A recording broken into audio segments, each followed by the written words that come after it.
ties between Minnesota and Somalia are under scrutiny after a massive fraud scandal that may have seen US taxpayer funds siphoned overseas to an offshoot of al-Qaeda.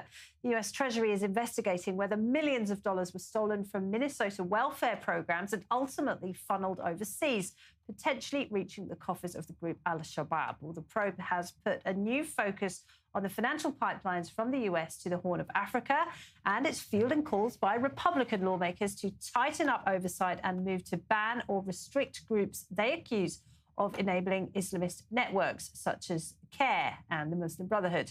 Well, for more on all of that, we're joined by John Nagel. He's a 30-year law enforcement veteran and the Republican candidate for US Congress in Minnesota's 5th District, which is currently represented by Ilhan Omar. Welcome to the program, sir. Hello, Laura. How are you? Good to have you with us. So let's start with this investigation because it is underway right now, isn't it, into whether Minnesota welfare funds, this is taxpayers' money, might have been diverted overseas to the Horn of Africa and potentially reached al-Shabaab, which is an offshoot of al-Qaeda. How much money are we talking about, and how on earth could this have happened? The last I heard of the total fraud amount, and they say this is just the tip of the iceberg, it's about $6 billion. And when you consider the fact that this money generated in Ilhan Omar's congressional district, my congressional district, and it went to so many people that she's associated with. And the FBI has already come out and said that Minneapolis is a hub for terrorist recruitment. So it's highly unlikely that no money made it overseas. I'm convinced that there's a lot of money there.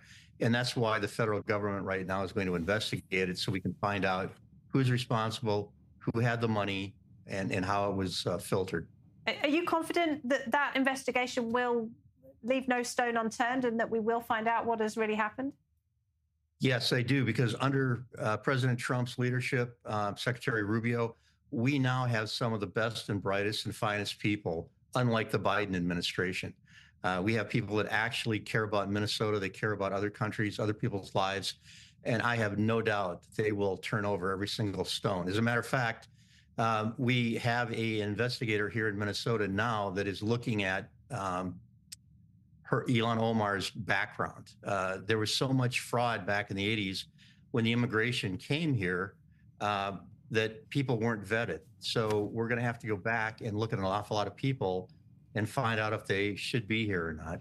And has Congresswoman Omar, has she spoken about the fraud scandal at all? Yeah, she says that we're basically racist if we bring it up, and we're picking on the Somalis. And this is a smokescreen. She does this constantly. But there again, if you take a look at her, she's the one that came up with the legislation.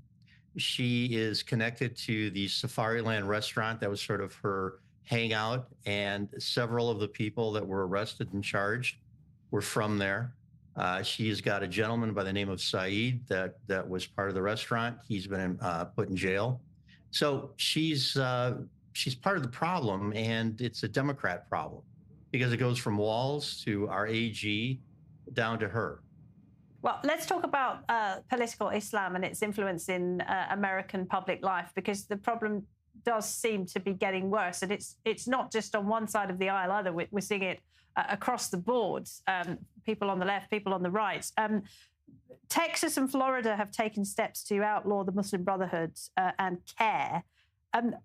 What role, if any, do you think that Ilhan Omar has in legitimizing these groups, these networks? Well, I don't know how you can legitimize two criminal entities as it is. I do know that she has contacts with CARE. She is frequently going and speaking at CARE engagements.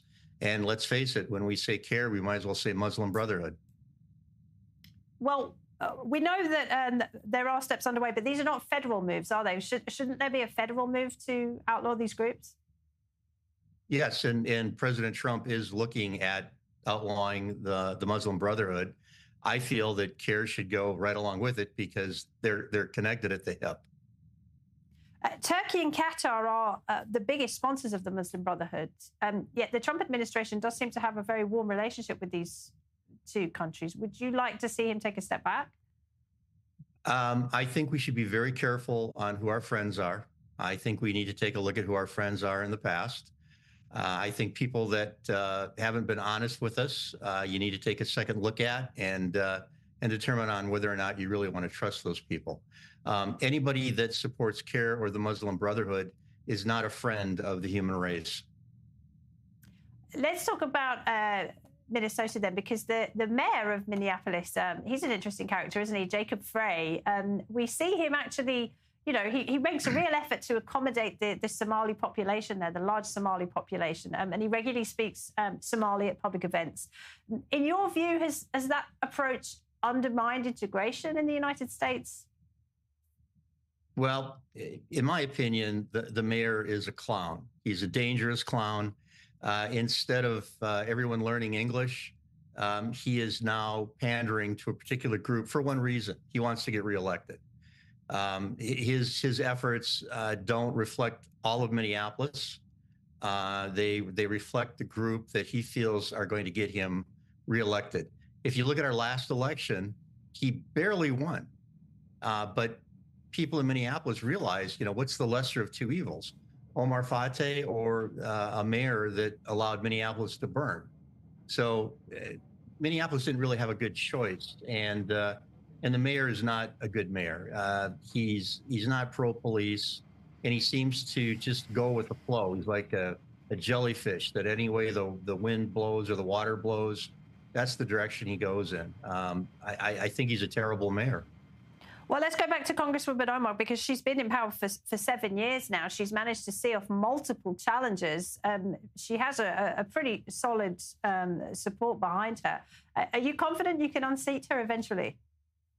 Well, what we have right now is the best thing that ever happened in Minnesota was Walz was the vice president nominee for the Democrats. And unfortunately, in Minnesota, our mainstream media has been protecting the Democrats for years, including Ilhan Omar. Because some of these people have been prosecuted, Somalilanders, some Somalis are coming out and they are free now to speak about how bad things are.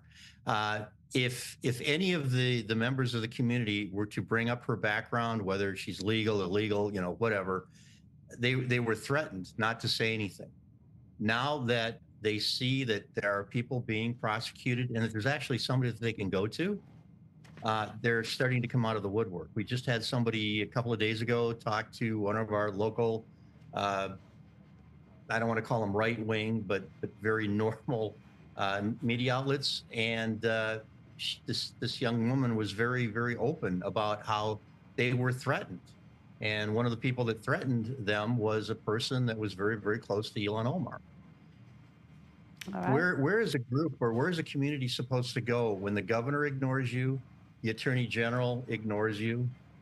These are the people that you go to and say, hey, there's a red flag, there's something wrong.